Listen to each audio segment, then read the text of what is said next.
Hey guys, welcome to my channel, and today I will teach you about Python fundamentals. This is one of the most easiest and scoring chapter in class 11 as you have learned Python in your earlier classes.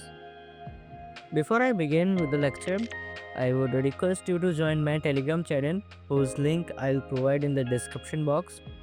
In that channel, I regularly post practice problem and important questions which may come in your exam. So it would be very beneficial to join that channel. And before wasting any time, let's dive into the video. So today's agenda: Python character set, then tokens. It is the main core part of this chapter, tokens. So focus mainly on that topic.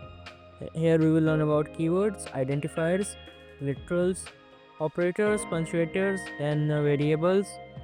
And at last we will learn how to take input from a user. Python character set. Basically all the letters, digits, special symbols, white spaces and other characters, they all constitute to be the Python character set. So all the letters from A to Z and small a to Z, all the digits from 0 to 9, all the special symbols, white spaces, and other characters such as ASI, II, and Unicodes, they all, represent the Python character set. Tokens. So in tokens, we will learn about keywords, identifiers, literals. Here we will learn about string literals, numeric literals, boolean literals, and special literals. In operator, there is binary operator, and furthermore, there is arithmetic, identity, relational, assignment, logical, and numbership operators. Then there is punctuators. So let's dive into keywords. Basically, keywords are special type of words that are reserved for only special purpose in the Python program. For example, false, def, if, elif, else, for, while, pass, or continue. They actually, represent a special type of program. You can't reprogram them and use it as a variable or any other kind of identifier. So yes, they are only used for special types. Let's move on to identifiers. They are used to allotting names to different part of programs such as a variable, objects, classes, functions, lists, dictionaries, etc. There are some rules to create an identifier. It should start from a alphabet or an underscore, and it cannot start or end with a special character or a number. You will see these are all are the invalid ones, and these all are the valid ones.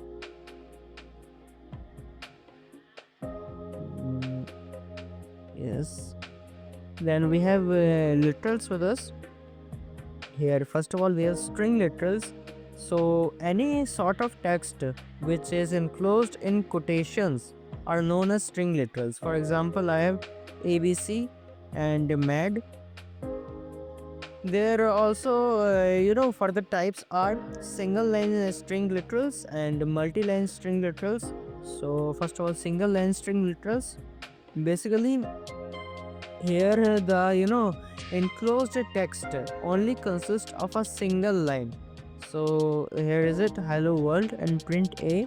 Let's see it, hello world and print a. So it's been running. Yes, it's gave us the hello world. But what if I just separate them in separate lines? It would encounter an error. Yes, it encountered that unterminated string literal detected at line 1 here. So for this purpose only, we have multi-line statements. Basically what we have to do if we are working in a multi-line string literal, we have to put a backslash after the first program ends. So if I put a backslash here,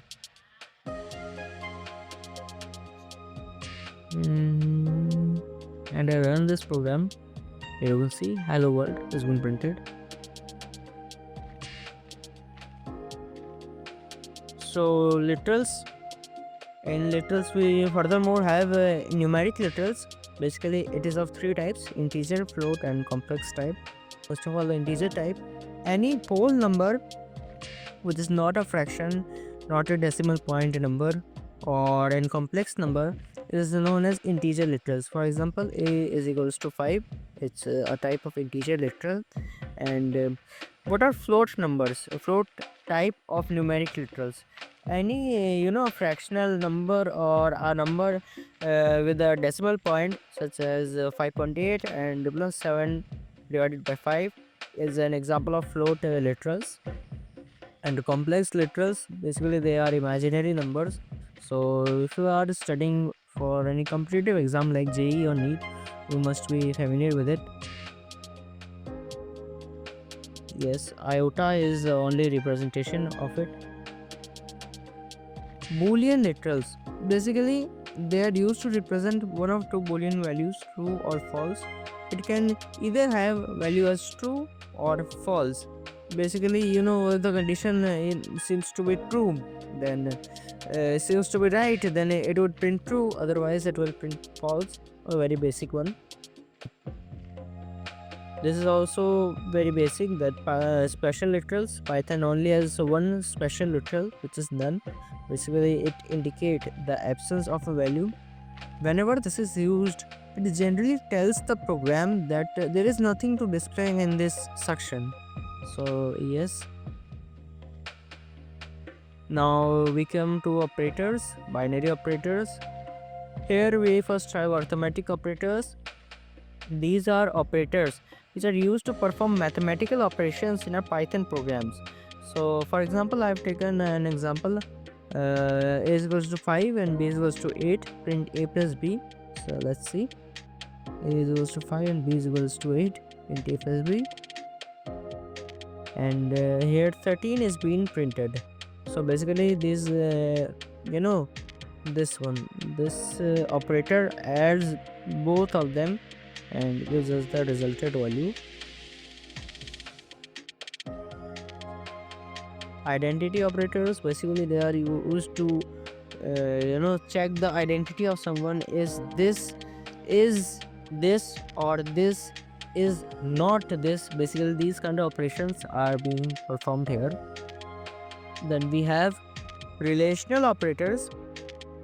These operators generally used to build a relation between two programs with the help of these kind of special symbols such as less than, greater than, less than equal to, greater than equal to, double equal to, and not equal to. For example, I have a is equals to 5 and b is equals to 8 again.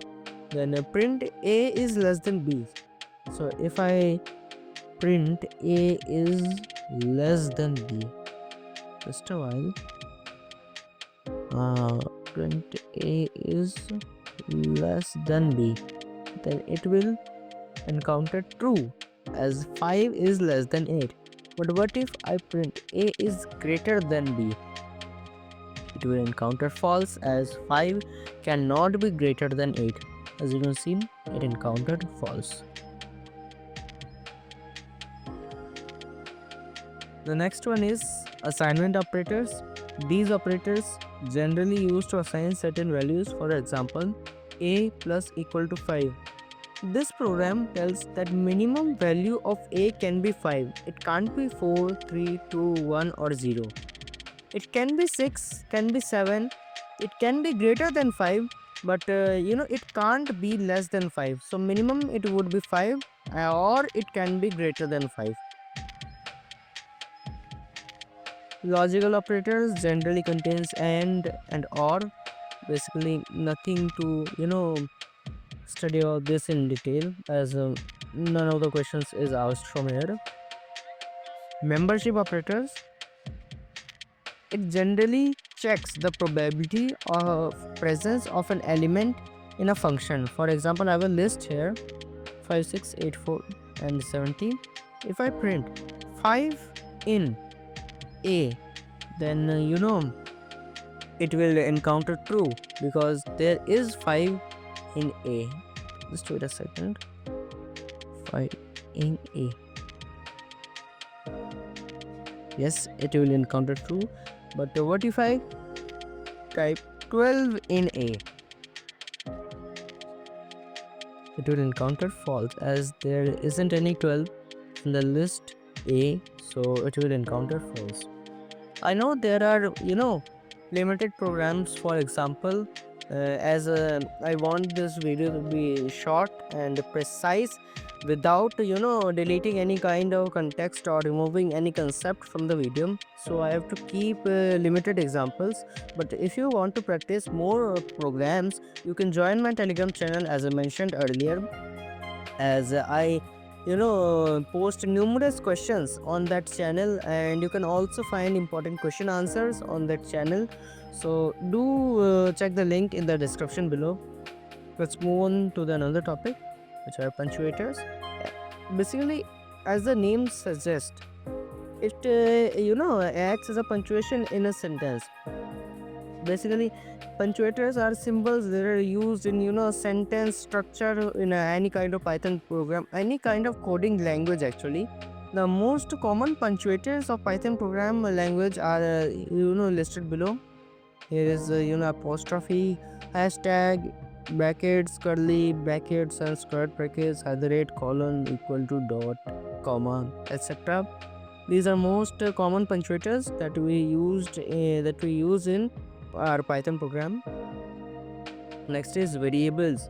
They are an entity in which we can store any kind of values. So they are also known as the storehouse. For example, I have stored 5 in A. So the A is here a variable because I have stored 5 in A. It also known as storehouse of a Python program. Now the next one is taking input from a user. Input is being taken in this way, that you have to make a variable, and you have to type a function input, then enclosed. The apostrophe enclosed this sentence displays the user what to input. So enter a number, and the number would be inputted. If it would be enter a string, then a string would be inputted. What if the input is to be a number? If it is specialized to input a number only, then it would add int in front of input.